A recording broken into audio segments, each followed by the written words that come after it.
할렐루야. 주의 은혜로 형통합시다. 음력 정월 초하루를 앞두고 있습니다. 어릴 적에는 이쯤에 목조리를 하러 다니는 사람이 있었어요. 밤에 집안 마당으로 휙 던져놓고 이른 아침에 수금하러 다니는 아저씨들도 있었습니다. 그러면 실갱이 할 때가 있는데 대부분 기꺼이 기쁨으로 목조리를 사고야 말지. 좋은 날이기 때문에 그렇습니다. 그리고 한 해의 시작이기 때문에 그렇습니다. 모두가 다 기쁨을 나누는 첫날이기 때문에 그렇습니다. 정월 초하루는 그런 의미를 둡니다. 그래서 흩어진 가족들이 다시 모여서 서로 인사도 하고 덕담을 나눕니다. 여러분, 덕담을 나누는 날이니만큼 눈치 없는 소리 하면 절대로 안 됩니다. 우리 엄마 아빠들 조카들 만났을 때 괜히 시집은 안 가니 이렇게 안 하니 이런 앉아붙는 이야기는 절대로 하지 마십시오. 그건 눈치 없는 어른 되는 겁니다. 그냥 좋고 아름답게 지금을 넘어서는 은혜스러운 이야기로 축복하시기를 바랍니다. 덕담은 그런 겁니다. 지금을 보는 것이 아니라 앞으로 이루어질 것을 보면서 축복하는 게 그게 바로 덕담입니다. 가정마다 은혜로운 덕담이 넘치기를 축원합니다. 우리 교회는 항상 초하루 감사 예배를 드립니다. 늦은 밤 함께 모여서 새날을 말씀과 성천 앞에 맞이하는 고백의 믿음은 분명히 하나님의 복을 담는 그릇이 될 줄로 믿습니다. 성경에서 말하는 초하루를 보면 출애굽기 40장 2절 말씀에 하나님은 모세에게 너는 첫째 달 초하루에 성막 곧 회막을 세우고 라는 말씀이 있습니다. 정월 초하루, 애굽에서 나온 정월 초하루 첫째 달 초하루에 하나님께서 성막을 세우도록 명령을 하신 겁니다. 민수기 10장 10절 말씀에 이르면 초하루에는 번제물을 드리고 화목제물을 드며 나팔을 불라 했습니다. 그것이 초하루에 하나님을 향하는 하나님의 백성의 삶이고 그 나팔 소리를 듣고 하나님은 구하는 것을 응답하시겠다고 약속을 하셨습니다.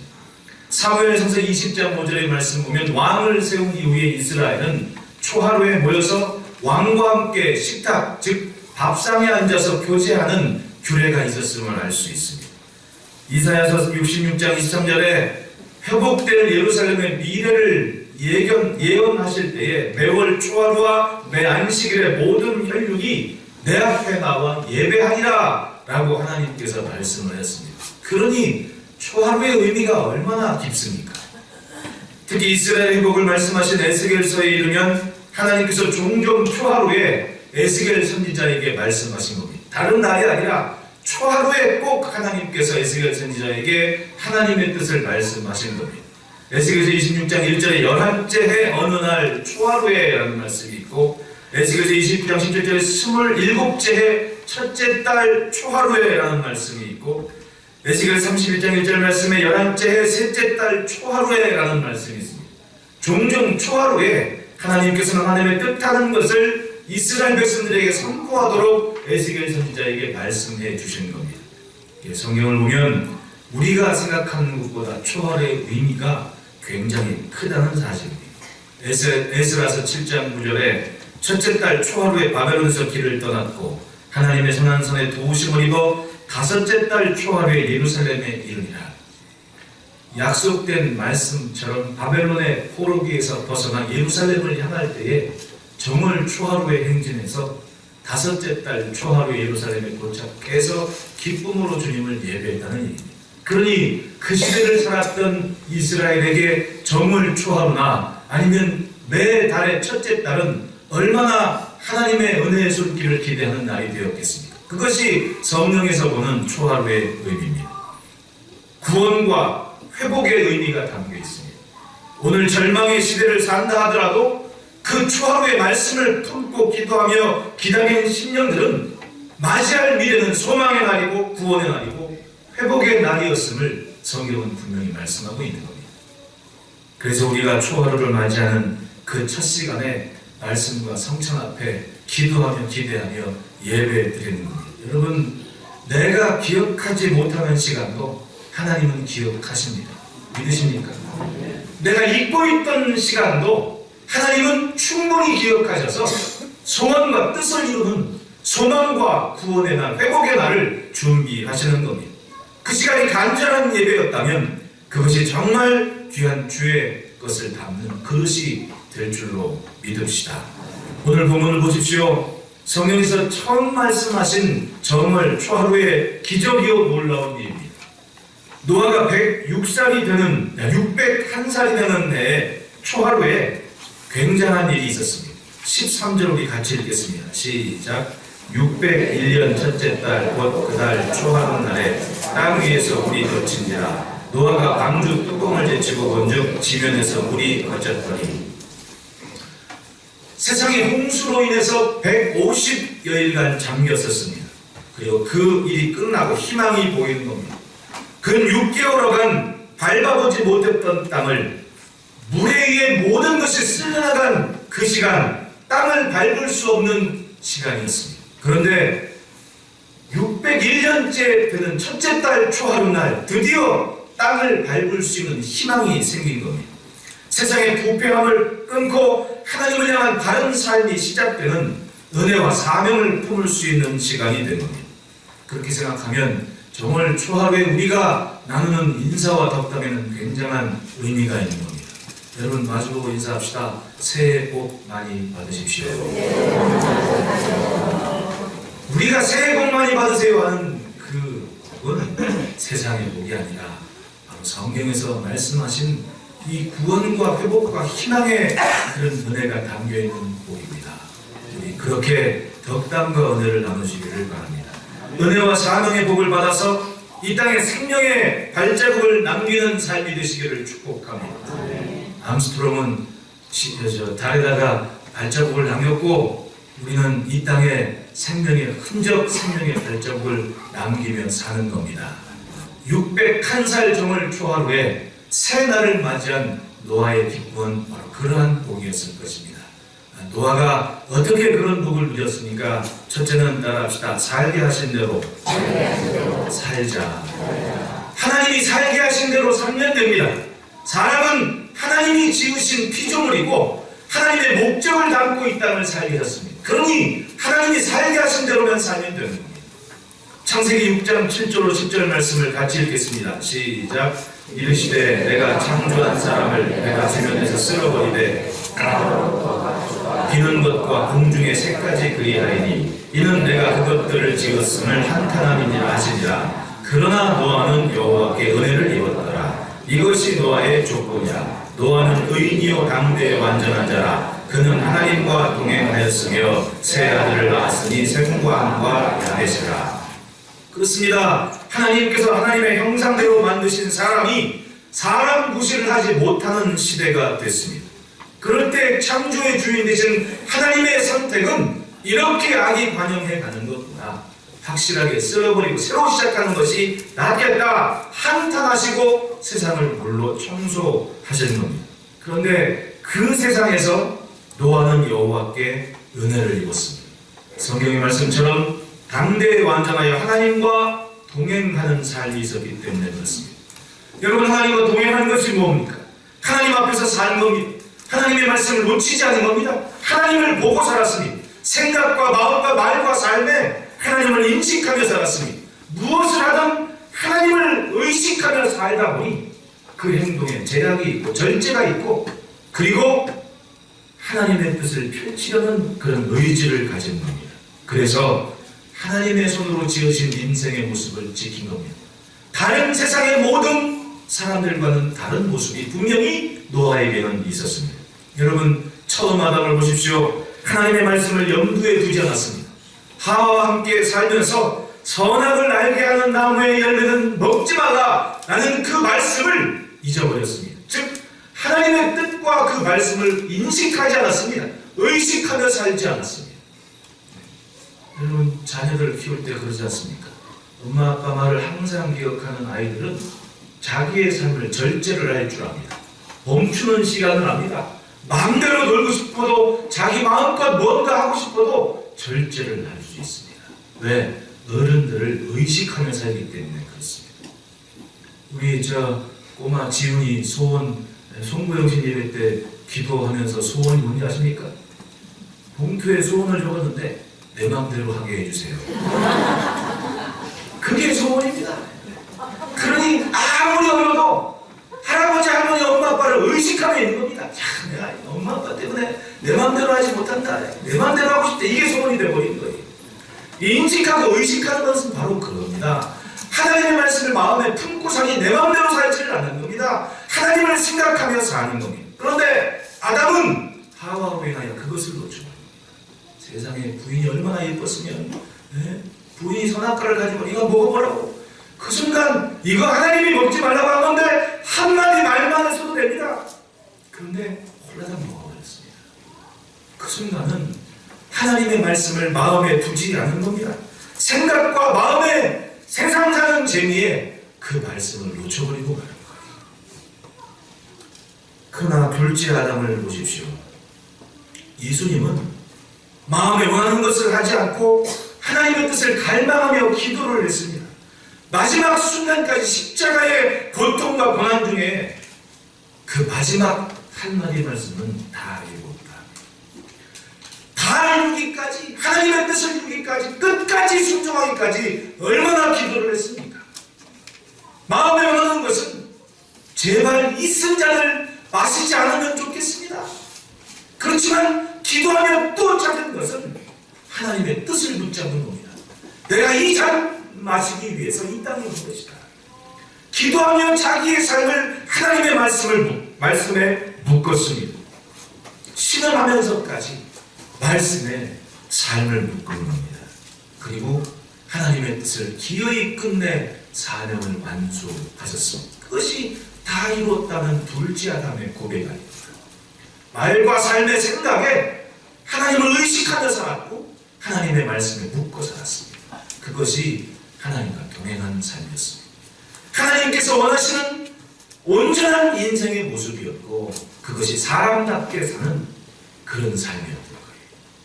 그리고 기어이 이 땅에 죽음으로 단절된 세상에 생명의 대로가 펼쳐지게 되었던 겁니다. 할렐루야. 아멘. 그것이 하나님께서 살게 하신 대로 사는 삶에게 주신 하나님의 복입니다. 우리는 좋은 시대를 삽니다. 조금도 부족함이 없고 넉넉하고 세상이 발전된 만큼 모든 혜택을 잘 누리고 살고 있지 않습니까? 오늘 새벽에도 아침에 좀 일찍 눈이 떠져가지고 이렇게 보니까 문자 한 통이 와 있습니다. 2시 36분인가 아기를 잘 낳았다고 조현우 집사가 아기 아빠가 된 겁니다. 사진을 딱 찍어 보내왔는데 엄마랑 미용실 다녀온 아이처럼 머리를 왁스를 바르고 나온 건지 아주 머리를 아주 세팅을 하고 나왔습니다.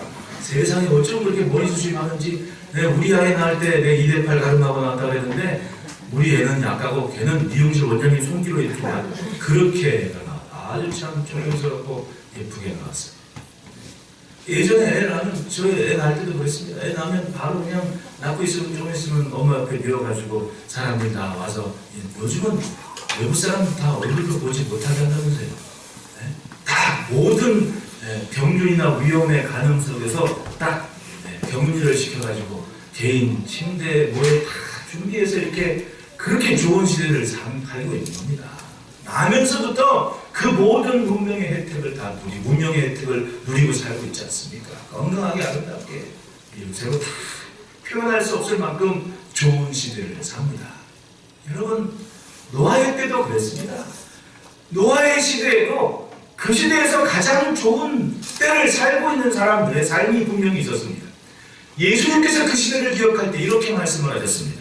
마태복음 24장 38절 39절 말씀에 홍수 전에 노아가 방주에 들어가던 날까지 사람들이 먹고 마시고 장가들고 시집가고 있으면서 홍수가 나서 그들을 다 멸하기까지 깨닫지 못하였습니다. 즉 먹고 마시고 장가들고 시집가고 있다는 이야기는 모든 것이 풍요롭고 넉넉해서 살기 좋은 때고 잔치도 많이 있었음을 이야기하는 거 아닙니까? 그런 좋은 시대를 살고 있었습니다. 좋은 시대를 산다고 놓치지 말아야 될 것을 놓친 겁니다. 눈앞에 방주가 만들어지고 있는데도 하나님의 말씀과 하나님을 자기의 생각과 마음에 품지를 않는 거예요. 세상이 좋아 바쁘게 산다고 좋은 것이 아닙니다. 그래도 하나님을 놓치지 않는 그 말씀을 인식하며 사는 동행의 삶을 지켜가시기를 바랍니다. 그런 인생이 601살의 정월 초하루에 기막힌 희망과 회복의 은혜를 맛본 그런 삶이 되는 겁니다. 둘째로는 따라합시다. 말씀으로 삶을 구별하자. 7장 1절부터 5절 말씀에 여호와께서 노아에게 이르시되 너와 내 온 집은 방주로 들어가라. 이 세대에서 내가 내 앞에 의로움을 내가 보았음이니라 라고 말씀을 합니다. 5절 보십시오. 노아가 여호와께서 자기에게 명하신 대로 다 준행하였더라. 하나님의 말씀에 따라 노아는 오랜 시간 방주를 만들어야 했습니다. 그가 방주를 만들던 시간은 그 시대를 사는 사람들과 충분히 다른 모습이었습니다. 보이지 않는 하나님의 말씀에 순종하며 따르는 삶이 그가 방주를 만들라 하시는 하나님의 음성을 들은 이후의 삶이었습니다. 창세기 6장 5절 6절에 여호와께서 사람의 죄악이 세상에 가득함과 그의 마음으로 생각하는 모든 계획이 항상 악할 뿐임을 보시고 땅 위에 사람 지으시면 한탄하사 마음에 근심하시고 라고 말씀합니다. 세상을 사는 사람들이 생각하는 것들이 항상 악할 정도면 어느 정도겠습니까? 땅에 사람이 사는 게 아니라 괴물들이 살고 있는 겁니다. 항상 악한 생각을 합니다. 그만큼 하나님과 멀어진 시대가 노아 당시의 삶이었습니다.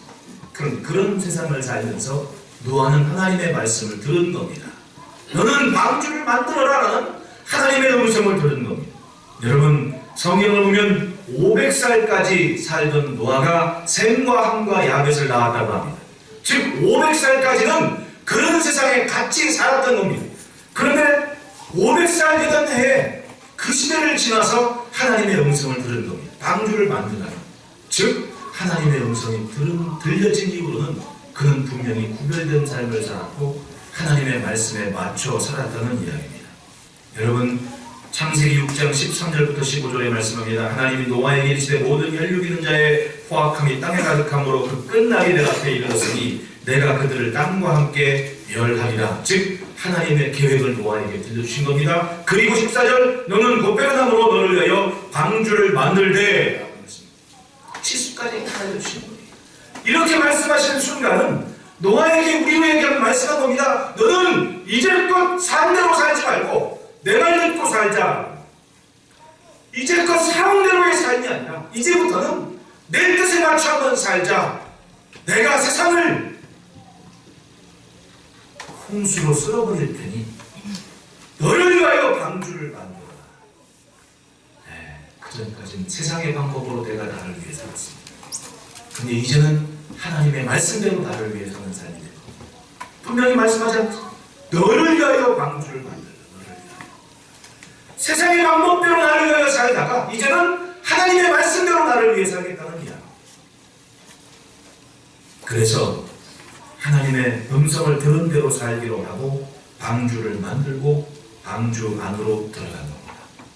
여러분, 어린아이들을 낳은 이후에 방주를 만들기 시작했습니다.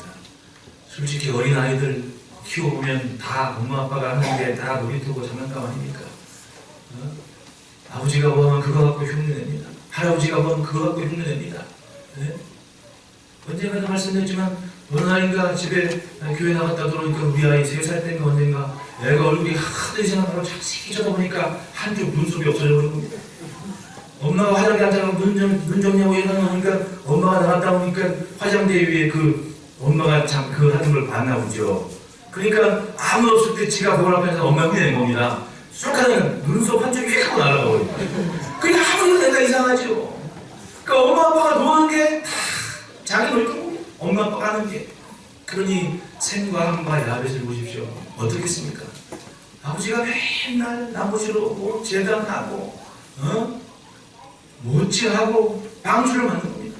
그러면 조금이라도 한 5살이건 몇 살 되면 그거 뭐 하나라도 거두려고 톱이라도 들고 오고 못이라도 들고 오고 망치라도 들고 했을 거 아니냐고요. 장성한 아이들이 조금 동료애들 만나고 싶어 놀다가 얘기했을 거 아닙니까? 야, 니네 아버지 바보더라? 왜? 야, 배를 누가 산꼭대기에 만드냐, 저 물에 만들지. 그랬을 거 아니에요. 들을 법도 하는 게 아닙니까? 그런데도 이 아이들은 전혀 자기 아버지의 삶에 대해서 거부하지 않았고 오히려 아버지와 함께 세상과 구별된 모습으로 그 말씀에 따라 삶을 묻고 함께 아버지와 함께 방주를 만드는 일꾼이 된 겁니다. 며느리도 같이. 베드로서 역전서에 보면 방주에 들어간 사람이 8명이라고 얘기합니다. 노아와 부인과 세 아들과 그 며느리. 그게 전부였습니다. 그러니까 어릴 적부터 아버지가 방주 만드는 것을 바라보는 아들들은, 그리고 며느리들은 함께 아버지와 함께 하나님의 말씀으로 구별된 자신들의 가정을 지킨 겁니다. 세상에서 살아온 삶의 방법대로가 아니라 하나님이 살게 하신 방법대로 그 말씀에 자기의 삶을 구별해서 내가 이제는 하나님의 말씀의 힘으로 살겠습니다. 말씀으로 구별된 가정이 되었던 겁니다. 거룩은 바로 그것을 거룩이라고 이야기하는 겁니다. 말씀으로 삶을 구별하는 것. 우리는 이 땅에 거룩한 백성으로 살고 있습니다. 때마다 시마다 내 마음의 생각에 감동하시는 주의 말씀으로 삶을 구별합시다. 어느 순간 이제껏 살아온 대로 살지 말고 앞으로 내 뜻대로 한번 살자. 너를 위한 나의 뜻대로 살자라는 그 말씀, 노아처럼 우리가 그렇게 삶을 구별하면 우리들의 가정에 하나님을 향한 분명한 예배와 구별된 삶, 그 음성이 더욱 충만할 것이고, 그런 인생이 바로 희망과 구원의 기쁜 정을 초하루를 맞이하게 하실 줄 믿습니다. 기어이 이 땅을 새롭게 하시는 그날, 내 삶의 지경을 새롭게 하시는 그 정을 초하루가 분명히 그 믿음 앞에 펼쳐질 줄 믿읍시다. 셋째로는 따라합시다. 사명을 품고 예배하자. 15절부터 17절까지 같이 읽겠습니다. 시작. 하나님이 노아에게 말씀하여 주시되 너는 내 아내와 내 아들들과 내 며느리들과 함께 방주에서 나오고 너와 함께한 모든 물기는 생물 곧 새와 가축과 땅에 기는 모든 것을 다 이끌어내라. 이것들이 땅에서 생육하고 땅에서 번성하리라. 아멘. 오늘 내가 가정을 이루고 아버지로서 어머니로서 자녀로서 이 땅을 살고 있는 것은 사명입니다. 사명. 노아의 가정에 있었던 일을 보십시오. 그 시대로 치면 세상 끝날에 자신과 자녀들만 살아남았습니다. 방주에 들어간 수가 그렇게 딱 8명이었습니다. 그리고 그 방주로 데리고 들어간 땅의 모든 생명 있는 생물들, 그게 준비되었습니다. 601살의 정월 초하루에 하나님은 그들에게 그들을 이 땅에 생육하고 땅에서 번성하게 하는 사명을 감당하는 그 날을 시작하셨습니다. 얼마나 의미 있는 날입니까? 내가 사는 것도 사는 것이지만 세상을 살게 하는 것도 복과 사명인 줄 믿으시기를 바랍니다. 노아로 인해 모든 생명 있는 생물들이 땅에서 생육하고 땅에서 번성하게 되는 그 복을 누린 거예요. 맞습니다. 우리가 바로 복의 근원인 거예요. 믿으십니까? 우리들 가정이 그렇게 의미 있는 모습으로 이 땅에서 번성하고 또 번성하고 창대하고 또 창대한 복을 누리시기를 축복합니다. 601살의 정월 초하루의 노아의 모습을 보십시오.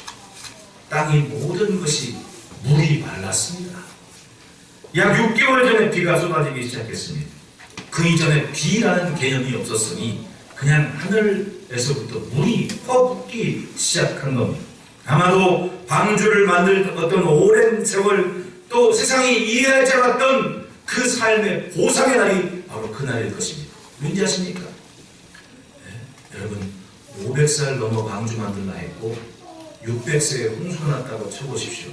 정통적인 해석은 120년간 방주를 만들었다고 분명히 말씀을 합니다. 그러나 표면적으로 늘어진 이야기를 보면 맞습니다. 100년 이상 노아는 그렇게 방주를 만듭니다. 사람들이 조롱하고 바보라고 했을 거 아닙니까? 그런데도 묵묵히 자녀들과 함께 성장하는 자녀들과 함께 그렇게 방주를 만듭니다. 그렇다면 샘과 함과 야벳도 100살이 넘는 겁니다. 온 가족이 함께 하나님의 방주 만드는 일을 하고 있는데 비는커녕 아무런 조짐도 없었습니다. 그러나 하나님의 말씀으로 자신의 삶을 지키는 것은 포기하지 않습니다. 그런데 드디어 물이 쏟아지기 시작한 거예요. 내가 믿어온 것이 맞구나, 내가 믿은 것이 정말이었구나, 하나님의 말씀이 분명하구나 하는 확신의 날이 있었다는 이야기 아닙니까?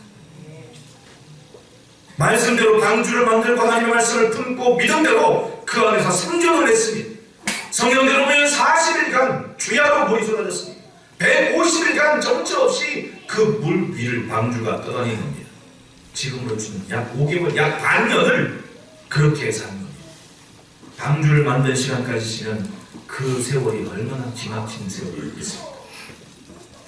그리고 있을 것 같지 않은 그날이 온 겁니다. 자, 13절 다시 한번 읽어봅시다. 601년 첫째 달 곧 그달 초하룻 날에 땅 위에서 물이 거칩니다. 아멘. 땅 위에 그렇게 잠겨있던 그 6개월 동안 잠겨있던 그 땅이 물이 거치기 시작한 겁니다. 14절 둘째 달 20일의 날에 땅이 말랐더라.